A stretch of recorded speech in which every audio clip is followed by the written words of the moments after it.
When did you discover film, and how did you get into the business? Well, I fell in love, and I think it's true for most people. When you're in your teens, the films you see in your early teens and teen years are the ones that really resonate with you, and they stay with you. They're the films that really kind of, you always compare to those experiences of seeing whatever your age is, those films during your teen years. For me, those films were The Wild Bunch, Good, the Bad, and the Ugly, the French Connection, Bullet, Bonnie and Clyde, Midnight Cowboy, Putney Swamp. I can go on and on. But there was this group of films in the late 60s, early 70s that really had a profound impact on me. And it made me say, I want to make movies. This is what I want to do. And I never had a plan B. I wasn't like going to school to study accounting or something. And I just signed myself out of high school at 18. Stupid. I only had 4 months to go before graduating. I don't know if I was going to be able to graduate. I cut so much school. But I just went in and started working on movies, and there was just there was no option. Right. Local movies in New York? Yeah, I was a production assistant on, I don't know if you guys, a movie called Across 110th Street, another film, The 7-Ups, I can name it. Those were the regular movies. I also worked in editing, in the editing room as a kind of a third-level assistant editor, what's called syncing dailies. That's where you match the picture with the sound. And some of those movies were Death Wish, a movie called The Gambler with James Caan, The Longest Yard with Burt Reynolds. Those were some of the films I sunk dailies on.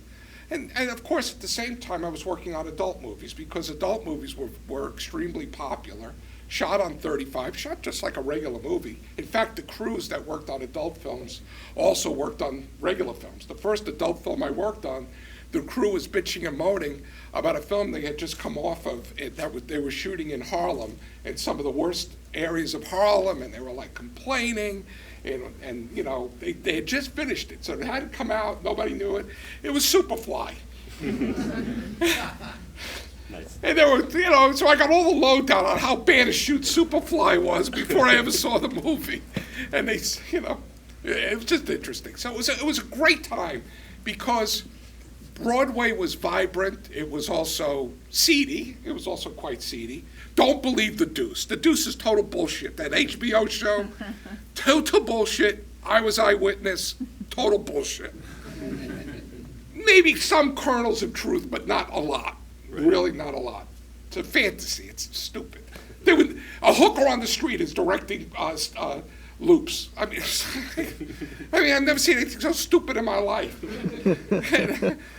And these are the people who made The Wire, but that's another subject. Right. Getting back to it, it was one of those things where there was a building. The address was 1600 Broadway. It's no longer there. Don't look for it. I think it's the M&M store on Times Square now. Oh God! Why can't the terrorists pick right targets? But you would go to 1600 Broadway, and I'd go in there and I'd run into somebody and go, "Hey, what are you doing this weekend? I'm shooting a movie. You want to come and be the gaffer? You want to be the DP?" That's how it was. It was just it was a fun period. It was a really fun period. Nice. Yeah. Tell me about Joe Spinell. When did you first meet him, and how did you guys bond? Well, I met Joe Spinell when I was a production assistant on the 7-Ups. Joe was playing a hood in the movie, and he was the only actor who was like really friendly. Yeah. Roy Scheider was a prick. Tony LoBianco was a prick. You know, these guys, they weren't bad people. They just weren't going to talk to the production assistant. Right.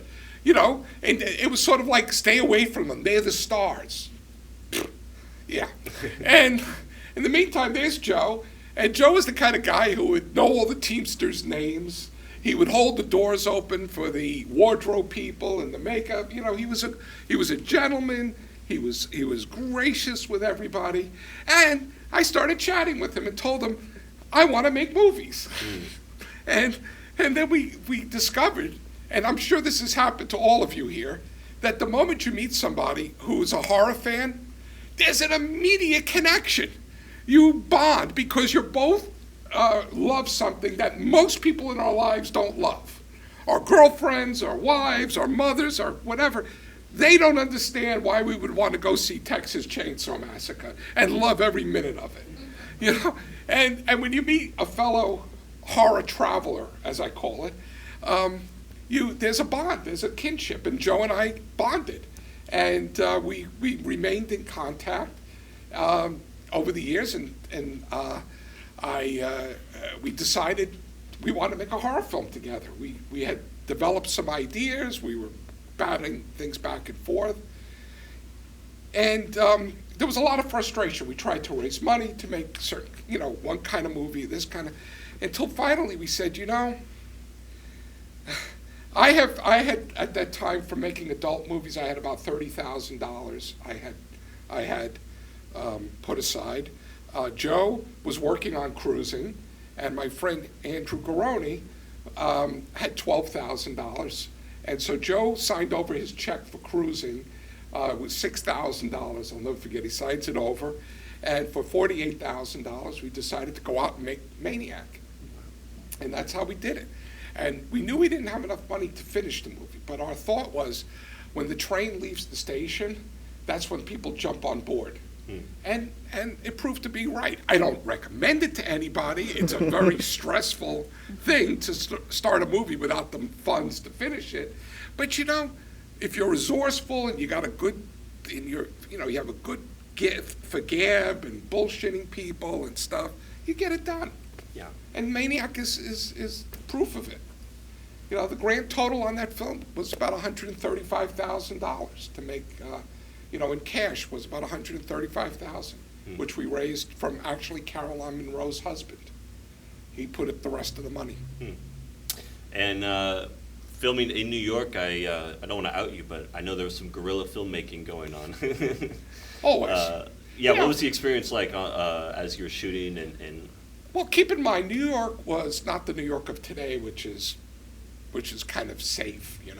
New York was a dangerous place in the 70s. It was, and so when you look at it from that perspective, the cops had a lot more things on their plate than worrying about guys going out and shooting a movie, We were the last of their problems. Plus, we were shooting in 16 millimeter, and we weren't SAG signatories, so we weren't Screen Actors Guild, so we weren't like. And we did get permits for a lot of the stuff, and some of the stuff we didn't. I mean, I think the most dangerous, or not dangerous, but the most egregious of our guerrilla filmmaking was we had a guy named Randy Jerkinson, who I think we made him associate producer on the movie. Randy Jerkinson, a little background, you guys have seen The French Connection? He was the cop who was detaining the French guys while Gene Hackman was tearing apart the car. He was also in Sorcerer. He played the hitman in Sorcerer. Well, Randy also, he was a Gold Shield detective. He was like the highest grade. He had celebrity in the police department. He was, and he also drove, by the way, those shots in French Connection where they're going 90 miles an hour on city streets with no blockage or anything. It was Randy who drove the car, not the stunt guy who later took credit. He didn't drive it.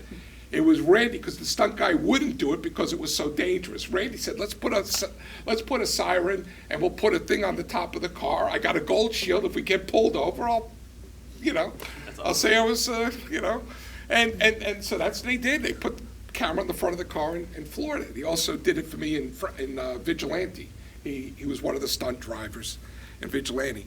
Anyway, so getting back to the story, we're doing this scene in the subway, and the only place that we had permission from the subway authority to shoot was on the two upper platforms, where she comes in through the gate, and maybe we had permission for the stairs. I don't remember. But we had permission on the other platform when she emerges and she runs towards the bathroom. And the bathroom was shot in another location. So we wanted to shoot on the platform. We also wanted to get some shots around the train. Couldn't do it. You need a special insurance policy. It's a fortune, only issued by Lloyd's of London. It was insane. So what Randy did was the subway authorities had given us somebody to monitor us. So when we got ready to shoot on the platform, Randy conveniently took the guy out for dinner. So we're running around shooting. Nobody's questioning us because they've been seeing us shoot. And so we're down on the platform. We're putting a camera on the train, shooting out, doing this, doing all. No permission whatsoever to do any of that stuff. Stuff we needed, it was insane. And then Randy brings the guy back when we're on the other platform. Nice. Yeah, so. Just like that? Yeah, and you have to. And also, of course, probably the one I could have gotten truly arrested for was we fired a live shotgun on city property. And there's not a permit in existence that allows you to do that. And I don't know why we did. Looking at the footage, we could have shot that in a studio, we could have shot that in someone's backyard. No one would have ever known. But for whatever reason, I didn't have the technical savvy, or I wasn't, to know we could have cheated it. We shot it right next to at a rest stop, adjacent to the BQE freeway in New York, which is got to be the busiest, the Brooklyn-Queens Expressway, BQE. And so we fired a live shotgun, full double load shotgun into a car without, on a city property. Wow. Yeah. And if you watch the scene very carefully, we were using an old way of making fog. It's like one of these things that give you cancer and shit. It's oil-based fog machine. So when Tom Savini, who doubled Joe Spinell firing the shotgun, when he fires into his own head, he's on the hood of the car, and with the fog machine that we had, it created this oil slick on the hood of the car. So when Tom fired the shotgun, the force of it propelled his legs out from under him. So he literally did a flip and fell off the car, landing when we didn't expect it to happen on concrete. All I cared about was I had to get that shotgun out of here because if someone heard it, we were going to jail. So while Tom is on the ground, I go, give me the shotgun. I had a production assistant, I call a sacrificial production assistant, standing by with a car with its trunk open, threw the shotgun into the trunk. I said, head for New Jersey. So, that's awesome. Yeah. How did you get Tom Savini? That was going to be my next question. Hadn't he just come off of Friday the 13th? No, he was actually shooting it. Well, Oh, he okay. did. I was the next film after Friday the 13th. But what happened was, again, serendipity rules. Any filmmakers here, serendipity rules.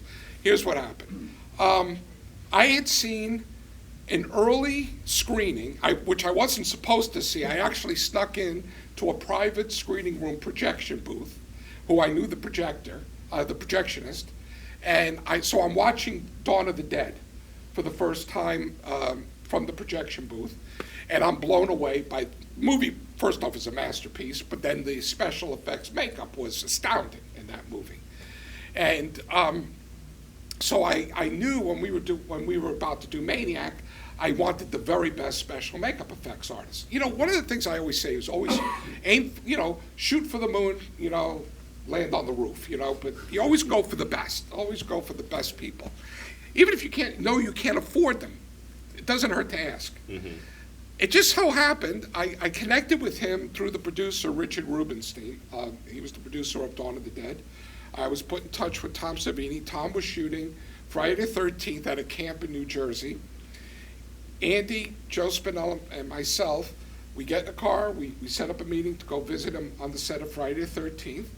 We talked to him, and Tom was less interested. He knew Joe, so Joe gave it some, legitimacy. He didn't know me and Andy from Adam. I hadn't done anything that was worthy, and so he he said, look, I just broke up with a girl in Pittsburgh, and I don't want to go back home after this movie wraps. Could you get me an apartment that I could stay at, and I'll do your movie? And so I said, sure. Yeah. So he went from Friday the 13th in New Jersey to New York City, where he went to work on Maniac. That's awesome. And immediately, I should say, Tom became family. We all bonded and loved movies. We all were children, you know. Yeah. We all loved movies, and Tom just, you know, clicked with us.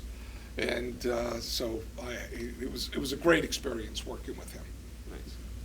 Does anyone want to ask questions from the audience? Yes, sir. Yeah, I know some of your films came out during the grindhouse era, New York City. Did you ever get a chance to see any of your movies with those crowds? Those I would not miss it.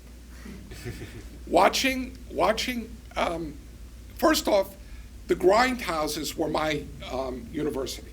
That's where I saw all the movies. I would go, instead of going to school, I would literally get on a school bus and pray, please let me stay in school today. And when I would arrive, I go, I can't stay here. I got to get out of here.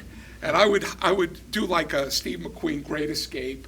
I would like hide behind trees and bushes to make my way from the school to the street, waiting for the bus that would take me to New York. And then I would like run to the bus like as though there was Nazi soldiers after me and they were going to fire machine gun bullets. And I would jump on the bus and run into New York, and I would hit 42nd Street, 8:30, 9 o'clock in the morning, because I only lived across the George Washington Bridge. And for 75 or 85 cents, I'd watch double features. And I would go from theater to theater. That's how I learned math, by the way. I would figure out the running times of the movies so I could hit as many movies as I could in a day. And I'd really map out a strategy. I still kind of do it to this day. I still map out things like anyway. So I would see sometimes. I mean, my record was 11 movies in one day, and that's entire features. Yeah, that was.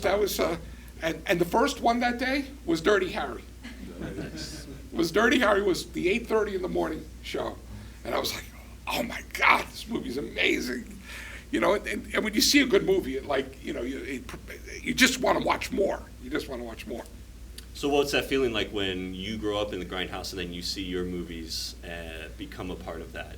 The truth is, when I'm making my movies, I am hearing the grindhouse audience in my head. I'm actually shooting and knowing that I'm making the film for their reaction. It's crazy. I know it sounds insane, but I'm actually listening to them. Mm-hmm. And so I go there to test my, how I did. And it's so much fun. There were packed audiences that were going to see Maniac. It was just amazing. Big theaters, packed audiences, jumping up and down, reacting to this, reacting to that. It was, I can't tell you, man. That also, when people ask me in the 90s when movies stopped getting theatrical releases and going straight to video and pay TV and stuff, I kind of felt I was making a movie that was like a tree falling in a forest. Mm. I didn't get that same satisfaction. Yeah, I would make it. I would make a salary making it. But I didn't get that. I didn't get my heroin hit, I didn't get that I didn't get that adrenaline. Mm-hmm. And, so it becomes less interesting. Yeah. But when you see these movies with the audience, oh my God, it's great. Maniac Cop, it was amazing. Absolutely. Anyone else? Yes, sir. Well, one thing I wanted to say, I had a question about the effects, but I think it's kind of funny that Carolyn would probably go for how creepy he was for them. Well, it's a funny thing you should say that, okay? Well, okay, laugh as you want, but Joe Spinell, women, let me see, how can I put it? Okay, women make love with their ears. Most of them. If you have a good rap, and you can get it, and you have a good rap, and you're charming, and you're this, it's not like men that really are more visually oriented. It could be. I'm sure there's differences. I'm sure there's a lot of, but that was my life experience, and so it was Joe Spinell. had some of the most beautiful women I've ever seen, like fighting over him. I would witness this. I mean, they just, because he had a personality. He made them laugh. He made people laugh, and people love guys who are smart. He was a very smart guy and could make you laugh. And he also had a vulnerability about him, so that the mommy thing would come out, where for them to take care of him. And then at the same time, Joe, if a woman was like kind of going through a difficult period, whatever, maybe drinking, drugs, maybe boyfriends, whatever, he'd also put on, I called him Father Joe, where he would sit with them and listen and try to consult, comfort them during the difficult period. I mean, and so women were attracted to Joe. They really were. He was not, it was not that far-fetched. Now, Caroline, it's not so much her beauty, but just kind of the way she was. I don't know if she loved Joe. She did, because when they did a movie called Star Crash. I don't know if any of you guys seen it, but she was I forget the character's name. Anyway, she was very scantily clad, and the movie was shot in Rome at Cinecittà, where the studios are marble. So it was shot in winter. She was scantily clad. And they're doing this movie, and she's not a complainer, but she would be standing there freezing, and Joe yelled at the production that he wanted somebody standing by her with a robe or a coat, so every time it was cut, they would put a coat or something on her, and she really appreciated it. He also got heaters, brought on. One of the things they would do at Cinecittà, and they probably still do it, I don't know, but because they wouldn't shoot, they would only shoot getting a scratch soundtrack. All the movies would be dubbed, even if it was in English and people speak, they'd all be dubbed. And so they would be hammering and building sets and stuff while the actors are trying to act. And one of the things Joe did was he said, "Stop the work while we're doing, while we're rolling." So I mean, and she loved him for it because he spoke up. He was, and it was on her behalf. Well, he just looks especially creepy. I don't know. Yeah. Not in character, but Maybe. I guess he is. Yeah.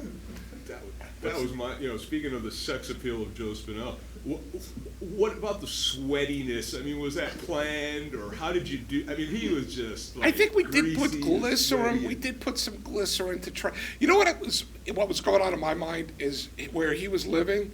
He was the superintendent of the building, Right, so living the in the keys. basement. The keys. And if you've ever been in a New York basement, they're very humid. They're very humid. They're stuffy.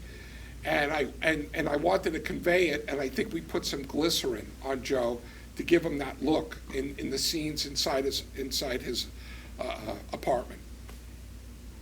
You had a question about effects, too? I was going to ask the part where they shoot Tom Savini. How was that done? Just as it is, a dummy head. I recall one of the ingredients in the head was leftover shrimp or chicken salad that was in there. I remember that because I remember that it wasn't such a great idea when we weren't able to clean the car for several days so we could shoot the girl being the extension of the scene. We didn't shoot that on that location, and so I knew it was a really bad idea to use something like that in there because the smell from that leftover food was, oh God, it was one of those things. I said to the actress, "You get in there." Anyway, yeah. So it was what it was. Yeah. He fired a live shotgun into the head. They did the same thing in Scanners. They tried all kinds of ways to blow Michael Ironside's head off until finally they just put a shotgun under the dummy head and fired the shotgun, and everyone talks about the effect in Scanners. Simpler the better. IMDb says that a young Rob Bottin is in the makeup department. Did he work on that movie? If he did, I don't remember. You don't remember? Yeah. I saw a Lustig name as an associate producer. Jason, was it? Yeah, production assistant. Who's that? My brother. Okay. Yeah, I always think of me, when he would be off from school, he would be running around. I think he worked on the cemetery scene and a couple of others when we were shooting at night. He'd come in, and always complained that I abused him. But, I had to do things I couldn't ask other people to do. Yeah. Up in the back. How do you feel, number one, about the remake of this, and I understand they're planning a remake of Maniac Cop as well? Well, first off, the remake of Maniac was, I have mixed feelings about it. First off, it was a great payday, Yeah. so I don't complain about that. Be honest.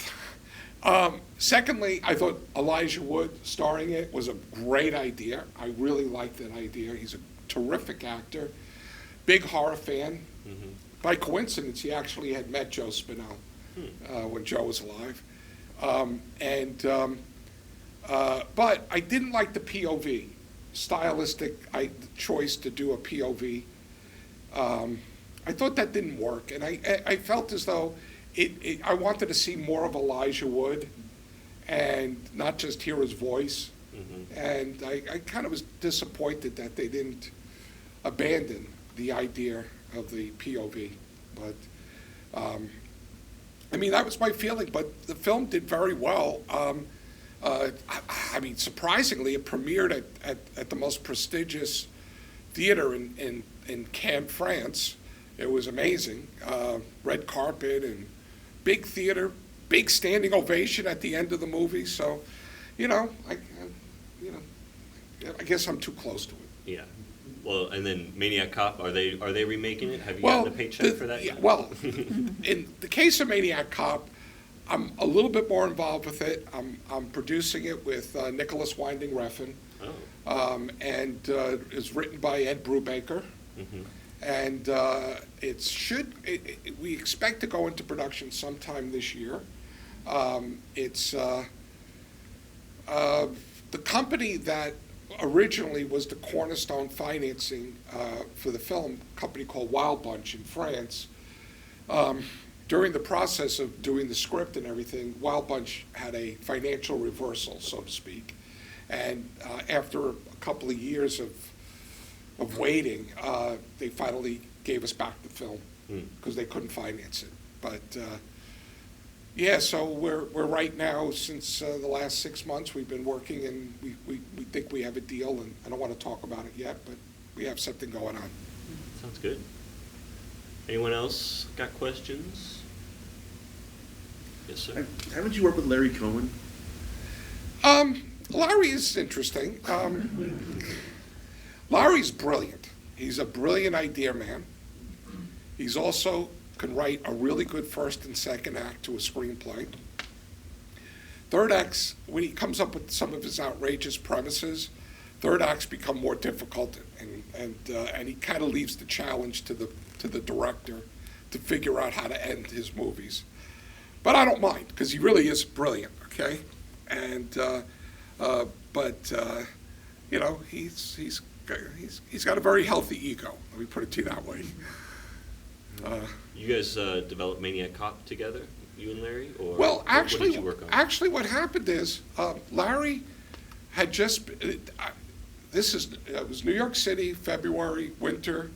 Larry Cohen had just been removed as director on a movie, and I was in New York closing up my apartment, and we met and so we both met for lunch on a snowy winter New York day, and out of that lunch came the idea for Maniac Cop, and the copy line, "You have the right to remain silent forever." So we knew we had a movie. We had a title, we had a copy line, and that was it. We had a movie. Then the next priority was making the artwork. And as I said, this was February.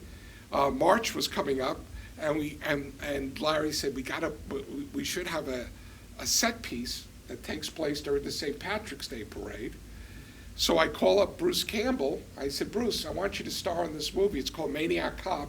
I don't have a script, but I want you to come to New York and wear clothes that we could later duplicate. And I'm going to shoot you going and interacting with the St. Patrick's Day parade. My friend Sam Raimi was in New York, and he was waiting for Darkman to get the green light. He was waiting on that. So I say, Sam, you want to come out and help me shoot this?